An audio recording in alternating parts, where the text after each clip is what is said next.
place to catch up with friends, relax in a friendly atmosphere and enjoy great service and food, then Buckley's can offer a fun evening that the whole family can enjoy. In our bistro you can enjoy a selection from our extensive menu, including family favourites. On those sunny days, our alfresco is the perfect setting to enjoy a meal, catch up with friends, or watch your favourite sport on 2 large plasma TVs. Having a special occasion can be made easy by hiring our newly renovated function rooms. Buckley's, a venue of class that provides all your entertainment and function needs. And welcome back. Yes, 3 more big games on this afternoon and a big one out of the Inverleigh Oval. The Inverleigh Hawks, unfortunately now, mathematically probably can't make the finals because of what East Geelong did to them last Saturday afternoon, but they're playing for pride. But would love to beat a flag favourite in the Thompson Tigers. Dale, Inverleigh and Thompson will be a good game, I would think. Yeah, look, it will be, Dick. They beat them early in the year, Inverleigh, out Thompson, so they're capable of doing it. As I said, I suppose going back looking at Saturday's game, they'll need to get the ball in a bit quicker to the big Owen Lewis, because when the ball did come in quick, he was able to get a one-on-one situation. He looks pretty good. Their first quarter last week was their downfall. They let East Geelong kick 6 goals, 12, and at that stage, so that had been 12-6. It could have been well and truly over. But for the rest of the game, they fought on pretty well. And it was guys like Trotter, David Peel through the middle of the ground. Kelly, although not having a big impact on the game, got his hands on it enough. They just need to find another key forward now. They had Booth at centre-half forward, and I think from early games he played at centre-half back or in that area. They've got a tall bloke called Damien Kelly who plays centre-half back from now. He looks pretty reliable, and Zach Hickleton provides plenty of run up the half-back line. I don't think they're going to be good enough to win this week, but it wouldn't put them past them to get up. But Thompson have got too much to lose now. If they want to gain top spot, they've just got to keep winning. Jake. Yeah, it's time for Thompson to click into gear. You would have thought they've sort of been, knowing that they were going to make the finals in that middle part of the year once they'd sort of sewn up that top 5 spot, and now they need to start getting some solid form coming into the finals if they want to go back to back. As Dale said, Inverleigh beat them earlier in the year. They were out at Thompson, so it's definitely not past the Hawks to get up today. But you just think that Thompson have got too much to play for now, and they'd want to get, as I said, they'd want to get that form heading into the finals patch. So Thompson for me. Jace, I've got some great options out of the Tommy Tigers, with Jackson McLeod being absolutely sensational in front of the sticks this year, and of course Glenn Wallace, their coach, leading by example as well. So they're coming into the right form at the right time. I think so. I think they just need to make sure that they keep their players fit and healthy now, and keep them out of trouble for the last couple of weeks before the finals, and start playing some blokes in some positions that they're going to play. I think they've moved Costello around a bit and a few other players there, so they just need to try and settle on their side, and I think they'll be too strong for Inverleigh.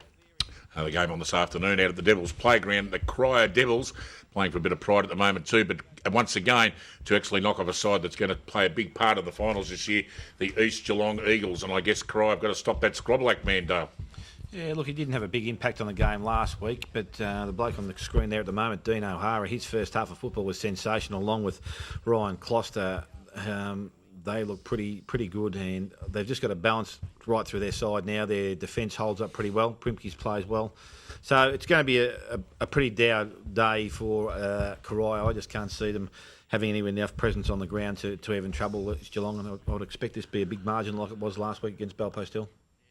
Jake, yeah, playing for Pride, the Cryer Devils, can they cause an upset maybe? Well, they always can. I suppose we always know that they've got that side that's capable of pulling off those big results, but just the way they've been playing, I suppose a few players are out now come the end of the year with finals and other sort of things. You just don't see them getting up against East Geelong, who have been up for so long. I think they've won 12 games in a row now or something like that. So you'd be very surprised if Karaya got up, but you just can't write them off because, as we know, they've got those quality players that could do anything on their day. Tremendous home ground advantage out at the Cryer Devils playground there, Jason, but that won't get them across the line against the East Geelong Eagles, one wouldn't think. I wouldn't think so. Yeah, look, it's always tough to go and play out there. It's a tough ground to play, and it's pretty tight in the pockets, but I think East Geelong have got the players up forward, and also the midfield. They rotate their midfield really well, and I think their back line, we've spoken about a few times, pretty underrated with Primke and Michael O'Leary back there, so I think they might have the measure of Cryo this afternoon. Indeed. Now, the Church Street Oval, again, a side playing for a bit of pride, and maybe if they can pick up a couple of wins at the end of the year, but one would think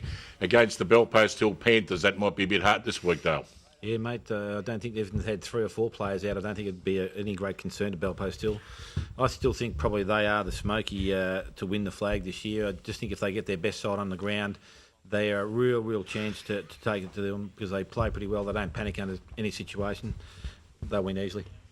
Indeed.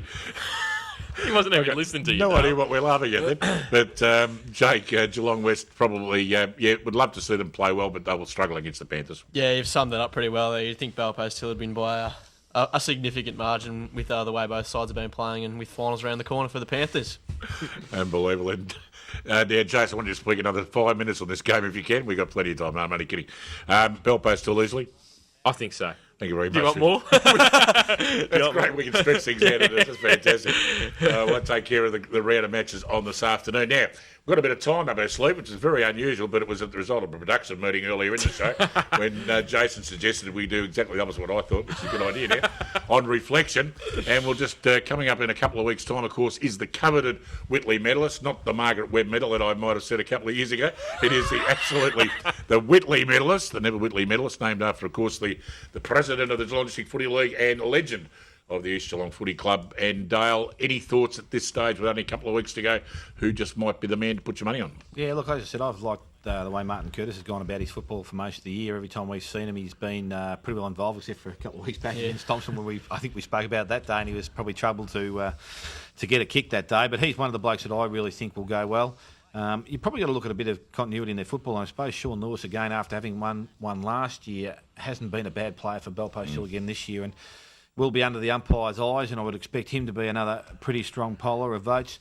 And I really just struggle to find another player through what we've seen that would actually have enough votes or win enough possessions to trouble. There's obviously going to be a few blokes out there obviously going to get votes, but I just really find it hard to label one bloke right here and now to win that medal.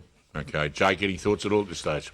Christian Highland was another one we spoke about from Thompson. He's probably been, the thing that he'll have to his advantage is that he's played pretty consistent footy, and he's always sort of, you'd open the paper on Monday morning and you'd always see his name in the best, whether it was best on or, third or fourth, and you'd imagine that he'll get the occasional three and he might be able to pick up a one or two here and there. And as Dale said, Sean Lewis is one just purely because he won it last year, and they always tend to pick up votes in that next year. And then you've got to look at guys like Adam Scrubblak and Peter Riccardi. Obviously, they've missed plenty of games, but when they've played, they're every chance to poll 3 votes. And it's going to be one of those years where we were saying the other day that it might be actually a pretty low count, pretty tight as well. So it's going to be an interesting night to go to this year. Having said that, Jason, is there a chance maybe one of the goal kickers might get a vote, even Jackson McLeod or Owen Lewis, those sort of guys? Would they be noticed by the umpires? Not normally other years.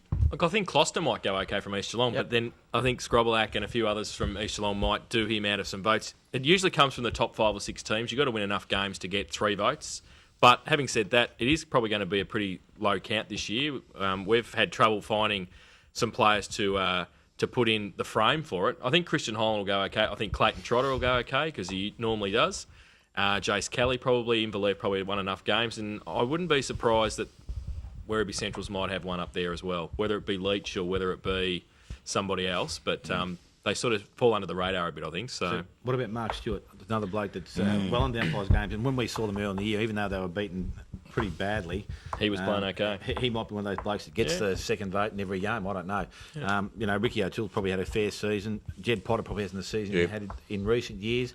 And guys like Ferguson that haven't played enough football. So Barry O'Toole's another one that they've been pretty happy with this year as well out at Corowa. Well, it's looking forward to that. So it's a little bit open field at the moment, so it'll be a fantastic night. Best from North Geelong? Is. North Geelong. Well, Shane Allsop cannot win it this year. So I've picked him every year for the last 5 years. Has he played any games this year? He only played a couple, no. And Start then, unfortunately, just the league's got a bit too much for the Toddy the Body? Toddy the Body, no, like full forward. They don't like full forwards. And they probably don't like him because he's related to me either. Brady Watts? Settle down. We're running out of time too, Joe. Actually, we could talk about this for a long time. He could because he's been a medalist. He's trying to wrap us up, Dale. Spend a bit more. I'm Dick Philpott. What about Dick? Dick we'll probably spend a bit more time next week and maybe talk a bit more about it. Dale, have a great afternoon this afternoon. Looking forward to it, Dick. Under 18s game. Hopefully we win that and then out the door. The alarm clock's gone off. And Jake, you have a great afternoon at Osborne Park. Will do. Looking forward to it. You're looking forward to coming out to North Geelong, Jake? Absolutely not. Oh, you're up. Absolutely not. Unbelievable. You have a great afternoon in footy, folks. Stay tuned for Daryl Pittman and the boys with the Footy Show. Hello, love a Saturday harbour. And you have a great afternoon. Enjoy your footy. See you all again next week. Bye for now. The place to catch up with friends relax in a friendly atmosphere and enjoy great service and food, then Buckley's can offer a fun evening that the whole family can enjoy. In our bistro you can enjoy a selection from our extensive menu, including family favourites. On those sunny days, our alfresco is the perfect setting to enjoy a meal, catch up with friends, or watch your favourite sport on 2 large plasma TVs. Having a special occasion can be made easy by hiring our newly renovated function rooms. Buckley's, a venue of class that provides all your entertainment and function needs.